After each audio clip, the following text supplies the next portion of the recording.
Welcome to MotoGP in 9 minutes. Here is what you need to know today. Marc Marquez's public composure at Silverstone masked a far more serious problem than anyone realized.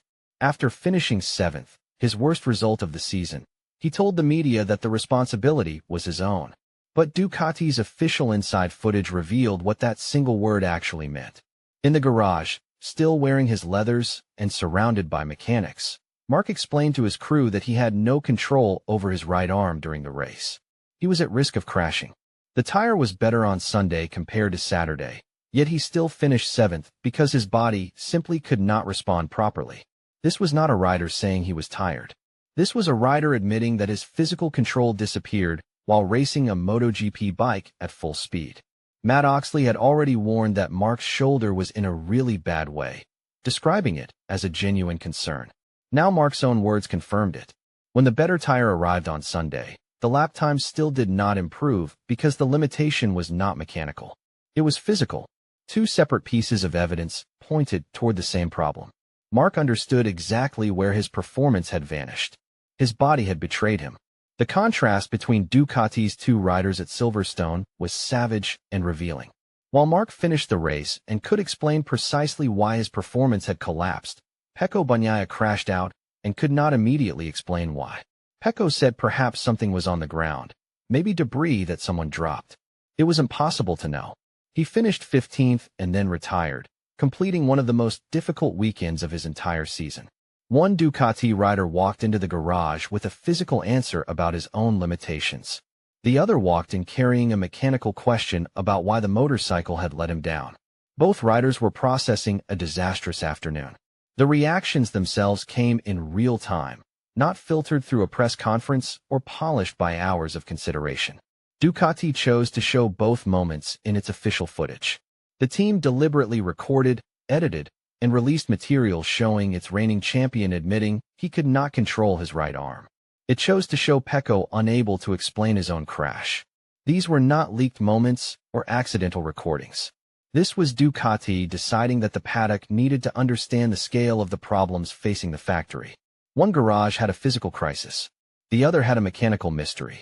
The footage's power came not from deception, but from precision. The implications of Silverstone ripple far beyond one bad weekend.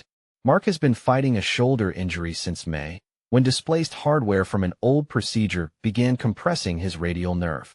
He underwent surgery and returned at Mugello only 19 days later. Since that comeback, he has erased 84 points from a championship deficit. He demolished the German Grand Prix. He reminded the paddock that even this wounded version of Marc Marquez could still win races and still attack with aggression.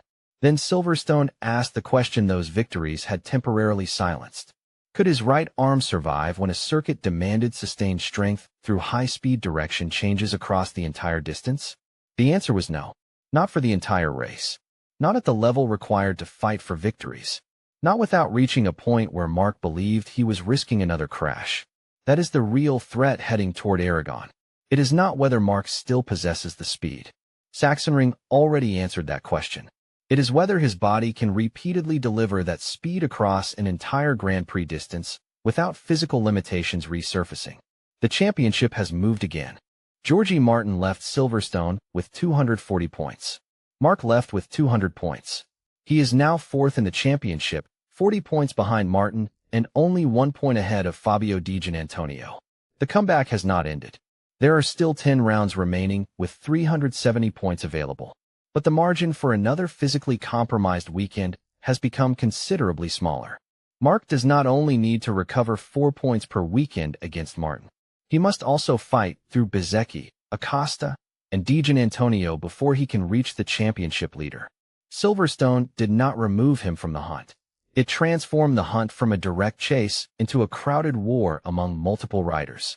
Now Aragon becomes far more than just another favorable circuit on Marc's calendar. It becomes the examination room. This is where he completed the Sprint and Grand Prix double in 2024.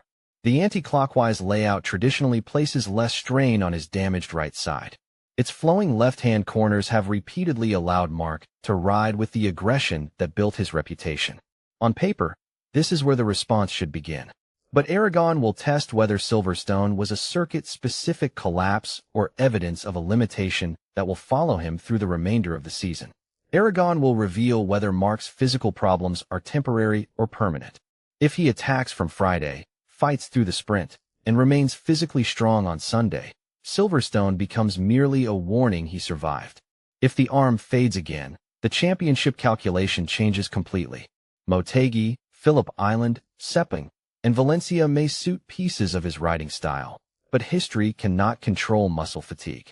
Past victories cannot restore sensation to a damaged nerve. Reputation cannot hold the front of a MotoGP bike when the body stops responding. Marc has repeatedly said that winning an 8th MotoGP crown would not change his life. He has already completed one of the greatest careers this sport has ever witnessed. But the question was never whether another title would transform his life. The question was whether Marc Marquez could still change this championship. Silverstone gave us the first genuinely uncomfortable answer. The speed is still there. The intelligence is still there. The refusal to surrender is still there. But the right arm is not always there with him. Now the entire paddock knows Marc's secret. His public mask did not collapse. His body simply spoke more clearly than the champion standing in front of it. Ducati's own cameras revealed what the press conference could not hide. A rider who cannot fully control one of his arms is operating at a genuine disadvantage in a sport where milliseconds separate victory from defeat. This is not about doubt or fear. This is about physics and nerve damage and the brutal reality that even the greatest riders in the world cannot completely overcome a body that is not responding properly. Marc's comeback from 84 points down was extraordinary.